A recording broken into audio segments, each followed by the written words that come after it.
Sa buong sambayanan, kung sino man pong nakakakilala dito sa Leslie na to, baka pwedeng pakitanong naman po kung anong pakiramdam niya nung natapos yung game namin na to. Dito kasi guys, early game pa lang, napitas niya na kaagad ako. Kaso nga lang pagbalik ko, nakabawi rin agad ako sa kanya. At pagkapitas ko nga sa kanya, dito na siya nagsimulang bumoses. Sabi niya sa akin, galingan mo brody. Oo ba? At dito nga, kala ko talaga 1v1 lang kami. Hindi ko na-anticipate. Biglang dumating dito si Chang Ami. Pinaliguan ako ng magic sarap at napitas nila ako dito. Tay ako.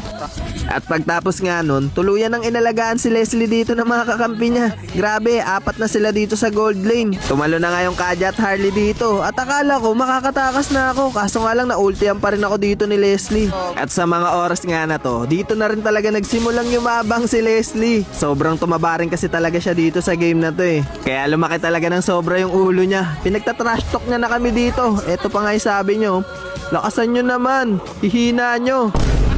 Ito pa sabi nyo, bahay malakas dyan. Bahay.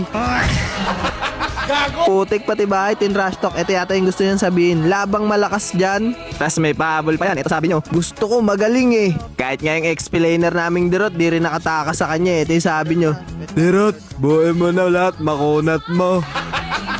At punta na nga tayo dito sa exciting part. Sa mga oras nga na to, 2 na lang